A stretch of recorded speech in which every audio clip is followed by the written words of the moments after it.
Everyone আকৌ এটা নতুন ভিডিঅ'লৈ আপোনালোকৰ মাজত স্বাগতম জনাইছোঁ।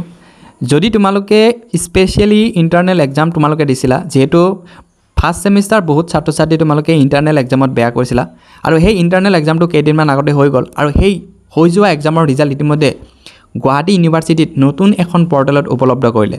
এতিয়া নতুন পৰ্টেলৰ জৰিয়তে কেনেকৈ তোমালোকে ৰিজাল্ট গ্ৰেড শ্বীটটো ডাউনলোড কৰিবা, আনকি তোমালোকে নতুন পৰ্টেল কেনেকৈ ৰেজিষ্ট্ৰেশ্যন কৰিবা আৰু নতুন পৰ্টেলটো কি হয় তোমালোকক এই ভিডিঅ'ৰ একেলগে জনাই থাকিম। প্ৰথমে তোমালোকে এই নোটিছত কি কোৱা আছে সেইখিনি তোমালোকে অলপ জানি লোৱা। ছাবজেক্টত লিখা আছে যে declaration of FYUGP and FYIMP first semester examination 2023 result in সমৰ্থ ই-গভ ছাইটত তোমালোকক কি কৰা হৈছে, উপলব্ধ কৰা হৈছে। হয়তো বহুত ছাত্ৰ ছাত্ৰী এতিয়া 2023 যোনসকল ছাত্ৰ ছাত্ৰী এডমিশ্যন কৰিছিলে, চ' তেওঁলোকে হয়তো সমৰ্থ পৰ্টেলৰ বিষয়ে ভালকৈ নাজানে, আনকি নতুনকৈ যোনসকল ছাত্ৰ ছাত্ৰী 2024ত এইবাৰ এডমিশ্যন লৈছে তেওঁলোকে ভালকৈ সমৰ্থ পৰ্টেলৰ বিষয়ে হয়তো গম পায়। চ' যদি তোমালোকে সমৰ্থ পৰ্টেলত ৰেজিষ্ট্ৰেশ্যন কৰিব নোৱাৰা তেনেহ'লে ডেছক্ৰিপশ্যনত এখন লিংক আছে, সেই লিংকৰ জৰিয়তে তোমালোকে কি কৰিব লাগিব, ৰেজিষ্ট্ৰেশ্যন কৰিব লাগিব। প্ৰথমে ইয়াৰ পৰা অলপ কেইটামান কথা তোমালোকে ইয়াতে জানি লোৱা।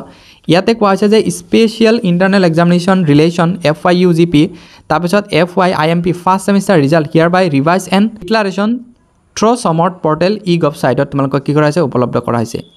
এতিয়া কথাটো হ'ল যে যোনসকল ছাত্ৰ ছাত্ৰী তোমালোকে 31st তোমালোকক ৰিজাল্টটো ডিক্লেয়াৰ কৰিছিলে, যোনসকল ফাৰ্ষ্ট ছেমিষ্টাৰ ৰিজাল্ট দিছিলে ভাল হৈছে, তেওঁলোকৰ বাৰু গ্ৰেড শ্বীট একে থাকিব। কিন্তু তোমালোকে যিহেতু স্পেচিয়েলি এখন ইণ্টাৰনেল এক্সাম দিছিলা, তোমালোকেও কিন্তু এখন গ্ৰেড শ্বীট পাইছিলা। সেই গ্ৰেড শ্বীট কিন্তু এতিয়া একো কামত নাহিব, সেই গ্ৰেড শ্বীটটো এতিয়া ইউজ কৰিব নোৱাৰিবা।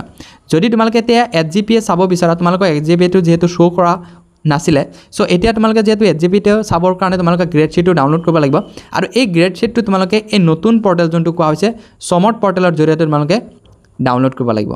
এতিয়া তোমালোকে জানি লোৱা যে কেনেকৈ তোমালোকে ৰিজাল্ট চাবা, আনকি প্ৰথমে তোমালোকে জানি লোৱা যে কেনেকৈ তোমালোকে সমৰ্থ পৰ্টেলত ৰেজিষ্ট্ৰেশ্যন কৰিবা। এই Annexure 1ত কোৱা হৈছে যে for download grade card of FYUGP first semester examination 2023 from Samarth e-gov পৰ্টেলত তোমালোকক কি কৰা হ'ব, উপলব্ধ কৰা হৈছে। চ' প্ৰথমে তোমালোকে ডেছক্ৰিপশ্যনত মই ক'লোঁ লিংক এখন দিয়া আছে, সেই লিংকত ক্লিক কৰিলা। ক্লিক কৰাৰ পিছত তোমালোকে কি পাবা, অ'পেন কৰিবা। অ'পেন কৰাৰ পিছত দুটা অপশ্যন পাবা, click on new user registration and new registration. তোমালোকে কি কৰিবা, নিউ ৰেজিষ্ট্ৰেশ্যনত ক্লিক কৰিবা। চ' নিউ ৰেজিষ্ট্ৰেশ্যনত ক্লিক কৰিলে থাৰ্ডত কোৱা হৈছে যে select the programme of study name mode of registration as a enrolment number.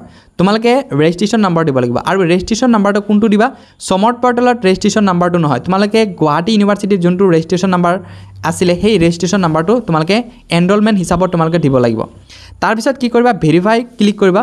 Verify click কৰিলে তোমালোকৰ মোবাইলত OTP এণ্টাৰ কৰা হ'ব।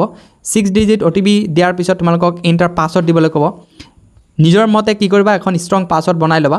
ষ্ট্ৰং পাছৱৰ্ড লোৱাৰ পিছত আকৌ তোমালোকৰ নিজৰ প্ৰফাইলটো অ'পেন হৈ যাব।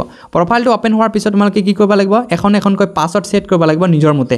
চ' নিজৰ মতে পাছৱৰ্ড দিয়াৰ পিছত তোমালোকে কি কৰিব লাগিব, আকৌ সেই পৰ্টেলত যাই কেনে লগ ইন কৰিবা। চ' লগ ইন কৰিলে তোমালোকক ধুনীয়াকৈ আফটাৰ ইণ্টাৰিং এক্সামিনেশ্যন টেব, চ' এক্সামিনেশ্যন টেবত যাবা। এক্সামিনেশ্যন টেবত গ'লে তোমালোকৰ নিজৰ গ্ৰেড কাৰ্ডখন ডাউনলোড কৰিব পাৰিবা।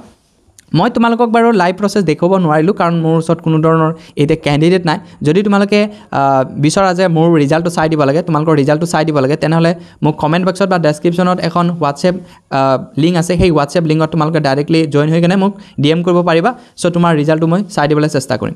চ' ইমান এটা সৰু ভিডিঅ'টো ভাল লাগিলে চেনেলটো ছাবস্ক্ৰাইব কৰিবা, বেল আইকনটি অল কৰি দিবা, যাতে সকলো ধৰণৰ ইনফৰ্মেটিভ ভিডিঅ' তোমালোকে অতি সোনকালে পাই যোৱা।